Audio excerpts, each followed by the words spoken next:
27 anyos ka na, di ba? 20 anyos lang. May asawa at anak, di ba? Mag-isa lang ako sa buhay. Mahilig ka sa curry. Mahilig po ako sa ramen. Grabe naman yung si Santa Dodoria. Wala man lang tumama ni isa eh. Imposible naman may asawa at anak na agad ang ganyang kabatang idol. Kahit ako tingin pa lang masasabi ko na eh. Okay lang kaya kung i-ere pa rin natin yun? Okay lang yun, no? Wala namang magagalit sa isang lokal na programang kagaya nito eh.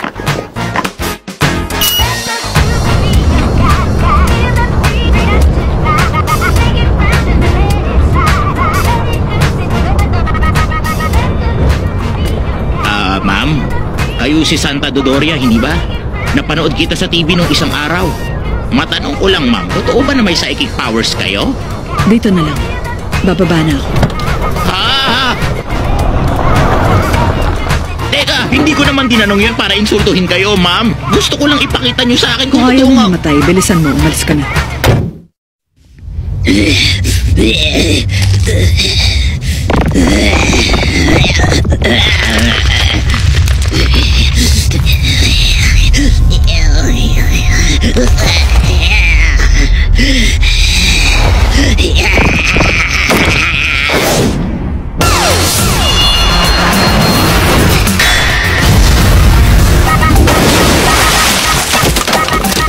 Hoy, hoy.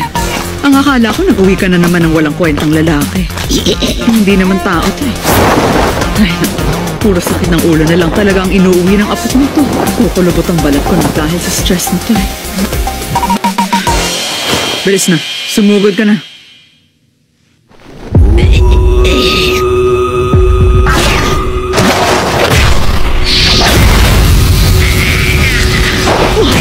Kuntik na yun ah. Grabe, ang bilis mo naman. Pero gumula nga siya gaya ng kasama ko. Sabi na nga, tinikutan niya ako para hindi ko siya makita. O ayan, nasa loob ka na ngayon ng patibong na nilatag ko kanina pa.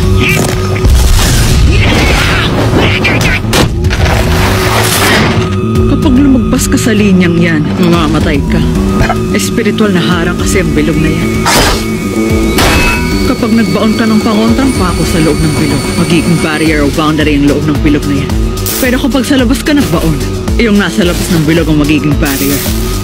Alam mo kaya hindi mo ako mahawak-hawakan kanina. Kasi nga protektado ako ng ginawa kong barrier laban sa'yo.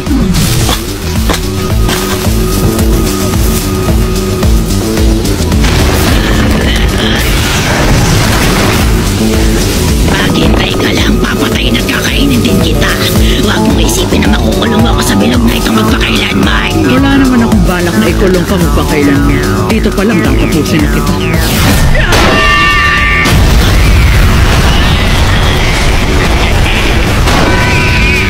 Paano na? Sige na! Lumabang ka! Lumalagpas ka na sa kanya! Anong problema? Hindi mo na magamit ngayon yung pinagmamalaki ng bilis dyan, ano? Humanda ka sa aking burangka! Ang lakas ng loob ng gurang na tawaging gurang ang isa pang gurang. Kakapikong ka na. Kapag sinunog mo ako, masusunog din ang binatang isinumpa at sinapihan ko. Patay sa akin lahat ng basurang manlolokong lalaki na umaaligid sa apo. Kahit tao pa sila. Babay mo. Matandang gurang!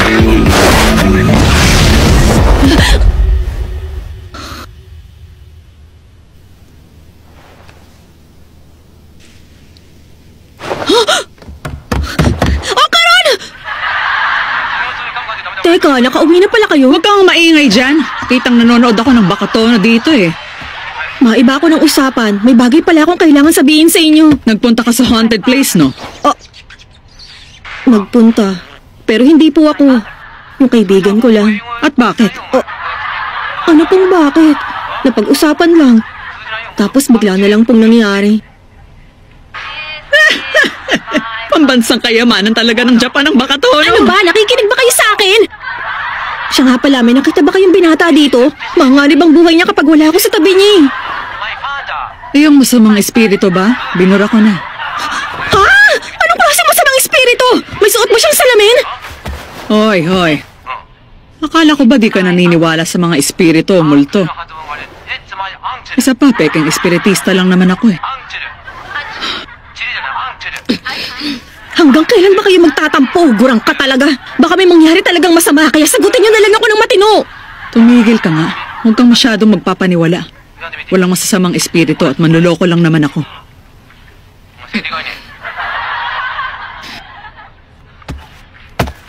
Lola,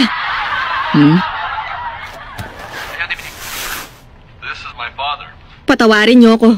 Inaamin ko nagkamali nga ako. Please, sabihin niyo na. Ano nangyari sa masamang espiritu? Pumunta ka dun sa shrine. Patandang gurang! Hindi kita mapapatawad kapag may nangyari kay Ocaron!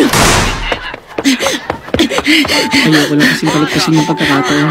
Mahilig lang talaga siya sa mga kababalaghan at gusto lang niya na magkaroon ng mga kaibigan. Kasalanan ko to. Pinilit ko kasi siyang pumunta sa ganong klaseng lugar. Sorry, Ocaron! Ocaron! Misayas mabuti na lang! Nagalala ko, akala ko kasi talaga napatay na kita! Ha? Teka, Misayas Misayas Buhay ka pa naman palang labo ka eh! Ano? Bakit nagagalit ka? Pues pasensya ka na lang at buhay pa ako! Nakakainis naman to.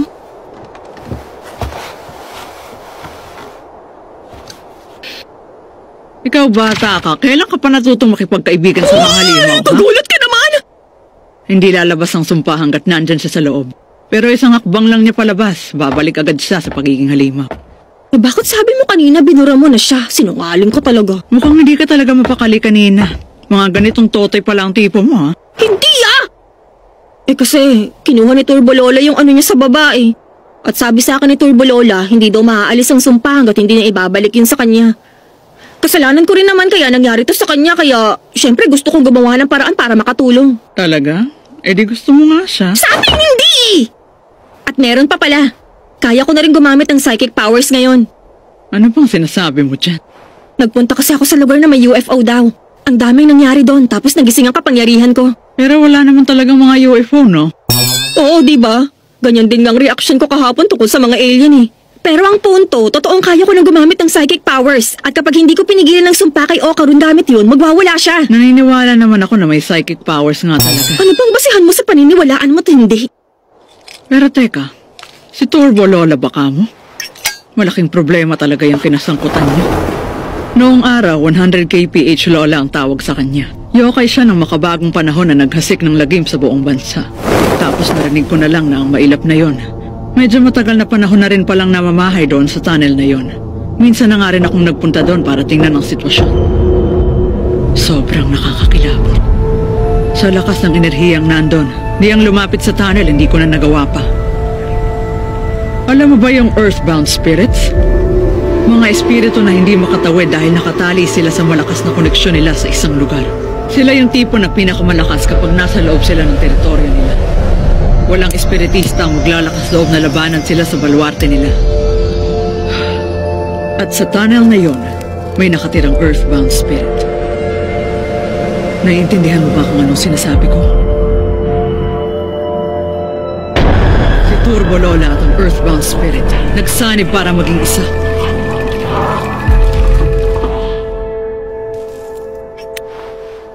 Huwag mo na siyang tangkaing labanan.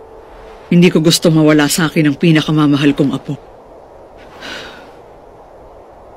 Isa pa, hindi naman ikaw ang direktang naapektuhan sa nangyari. Kalimutan mo na ang binatang yan. Mamuhay ka na lang ng normal.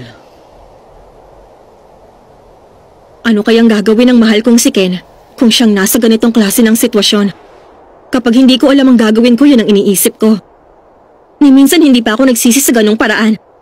At si Ken, 100% akong sigurado na tutulong sa ganito. Kaya naman ganon din ang gagawin ko. Teka, yung tinutukoy mong Ken. Sabi na nga ba, crush mo talaga ang binatang yan eh. Hindi naman siya tinutukoy ko eh. Oy, nagtatapat na siya sa'yo. Anong pakiramdam ha? Hindi nga siyang tinutukoy ko. Yung artistang si Ken, okay? Sige na nga, kung buo na ang loob mong gawin yan. Makipaghabol lang kayo kay Turbo Lola. Sobrang taas ng kumpiyansa ng halimaw na yon sa bilis niya sa pagtakbo. Sa konting paghamon lang, siguradong kakasa agad siya sa laban. Ito ngayon ang problema nyo. Ang Sono City ang teritoryo ng Earthbound Spirit. Paalisin nyo siya sa teritoryo nang hindi kayo naaabutan. Huwag kayong magpapahuli. Kung maaalis nyo siya sa teritoryo niya, hihina ang kapangyarihan niya at dahil doon magagawa nyo na siyang talunin. Hindi pwede. Kita mo to mga binti ko? Imposible namang manalo ako sa habulan laban kay Turbo Lola. Imbis na yun ang gawin namin, hindi pa pwede gumawa ka na lang ng barrier para ipanlaban? Maglagay tayo ng ganun sa tunnel. Hindi yan pwedeng gamitin doon. At saka hindi ko rin kayo matutulungan. Ha? At bakit hindi? Humihiram lang kasi ng kapangyarihan mula sa mga anitong namamalagi sa lupaing ito ang barrier spells ko. Sa oras na umalis tayo sa Kamigoe City, hindi ko na magagamit ang kapangyarihan. Pati pala tayo may teritoryo din ha? Ang bawat lugar may kanya-kanya nakakasakop na anito. Depende na lang kung may home court advantage pa o wala ang laban. Ganun pa man, ito lang ang paraan para matalo mo si Turbo Lola. Kung magsasanay ka ngayon, baka sakaling maungusan mo siya sa takbuhan. Seryoso ka ba talaga ha? Kahit anong training ang gawin ko, ni hindi nga ako makasali-sali sa mga contest ng track and field. Hindi ikaw, no? Huh? Kundi siya. Ha? Ay, oo nga! Sa wakas, isasali niyo na rin ba ako sa usapan? Sorry, nakalimutan kita. Pero wala namang stamina si Okarun eh. Walang-wala talaga. Tapos kailangan tuloy-tuloy din ako sa pagpigil ko sa sumpa niya. Pues kailangan niyang tumakbo habang karga ka. Miss Ayase, gaano ka ba kabigat ha? Gusto mo na bang mamatay? Basta imposible. Kasi hanggang 2 beses lang kayang tiisin ng katawan kong epekto ng sumpa. Sinabi mo pa. Eh di mag-training ka para maging malakas ang katawan mo. Simulan mo ng mag-push-ups, sit-ups, tapos squats. 5 set, 100. Ha? Gawin mo na. At ikaw, Momo. Kailangan mo ng ESP training. Kailangan mo pang mas i-level up ang psychic powers mo. Dahil hindi ko naman kayo matutulungan, kailangan nyo na lang palakasin ang mga kakayahan nyo. Kaya ako na mismo magsasanay sa inyong dalawa. Matulog na kayo. Bukas na tayo magsisimula. Pero ikaw, labo mata. Magsimula ka na. Opo. Sobrang bata pala ng lola mo. Kainis siya, di ba? Miss Ayase, sorry nga pala. Huh? Nung nilabanan kasi natin yung higanteng alien, sa sobrang taranta ko, wala na ako iba pang naisip kundi ang sariling kapakanan ko lang. Pasensya na.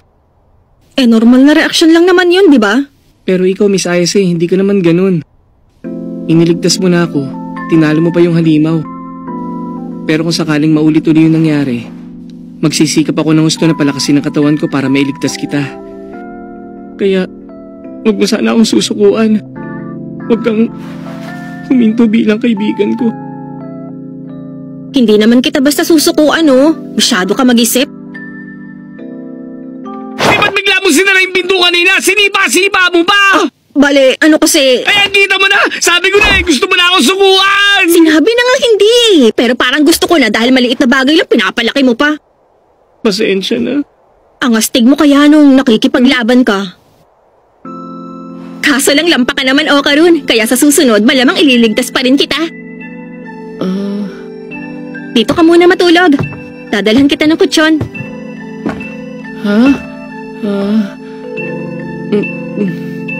Miss Ayase! Teka, alam mo kasi...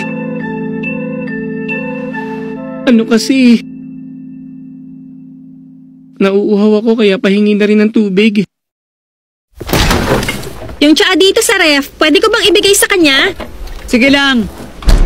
May kapapasok lang pong nakakagulat na balita. Nabunyag na ang sikat na idol na si Shoma. Meron palang tinatagong anak sa labas. Napag-alaman din na hindi pala talaga siya 20 anyos, kundi 27 anyos na. Aminin mo rin na hindi ramen. Kundi curry ang paboritong pagkain mo, no? Bukod doon, Siya at ang partner niya. hindi pa rin... Rehistrado ang kasalsa.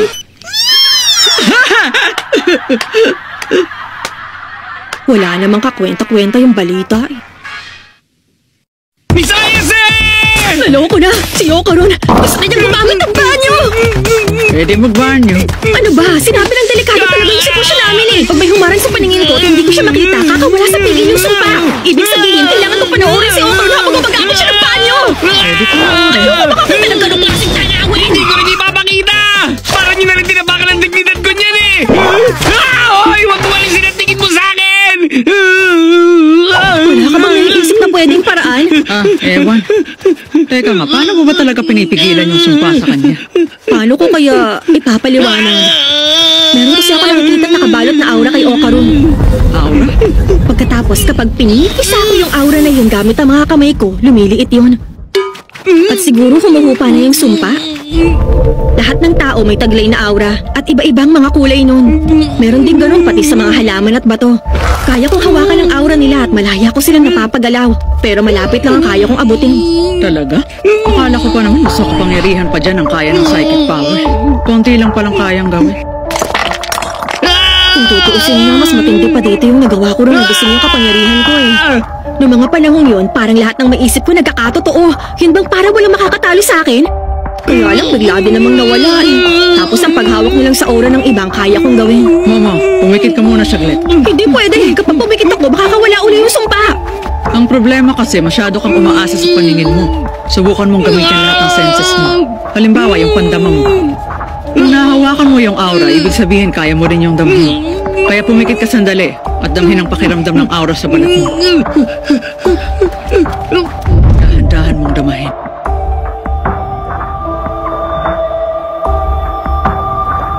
Ang lamig. Kumusta? Nagbago siya. Di gumana. Grabe. Lalo niyo na sinigan yung pagbibigil ko eh. Hindi ko na kaya. Lalabas na talaga. Paano na yan, Momo? Malapit ng bumulwak niya. Ikaw kaya ito nagutos sa akin na gawin ko yun. Ayoko makita niyo ako habang tinatawag ako ng kalikasan pero masaya ko dito pa ako maggalat sa labas. Ay, teka! Pagkabit ang banyo niyo. Ang lakas ng loob mong makagamit ng balo sa bahay ng iba. Hoy, mahiya ka naman! Desperado na kasi ako. Oh, teka! Sino nagsabi pwede ka makibanyo sa amin? Sinaulo ka ba? Sinabi babagsak na nga eh. Gusto mo dito. Isali ako sa ulan! Sumit pa siya siya kanya kanina siya. Masisira yung namin sa pagsabog. Akin ang tagumpay! Nakakahiya. Ikaw pa talagang nahiya? Noon ko pa inasam na makaranas ng kakaibang enkwentro. Yung tagpong kukunin ako ng mga alien. Seryoso? Pero sobra naman to. Gusto ko na makalaya mo na sa sumpang ito kaagad.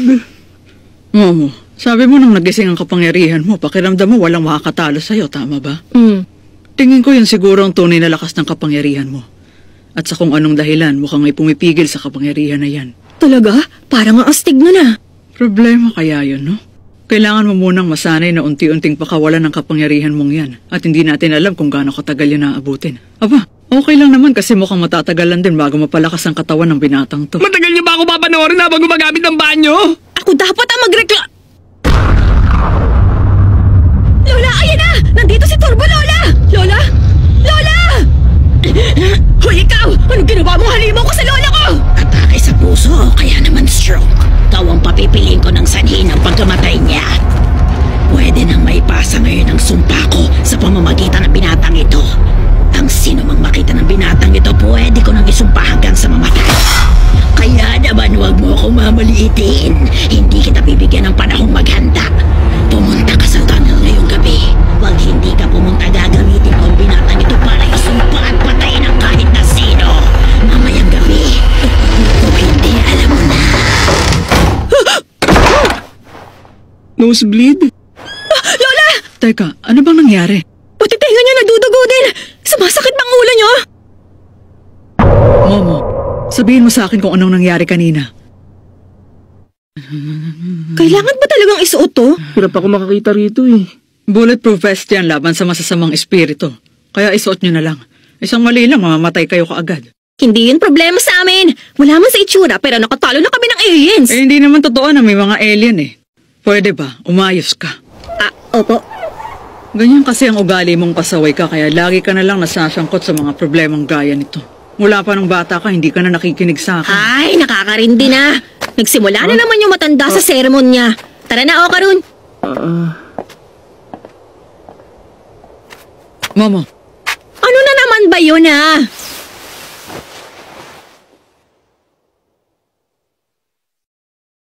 Huwag kang mamamatay.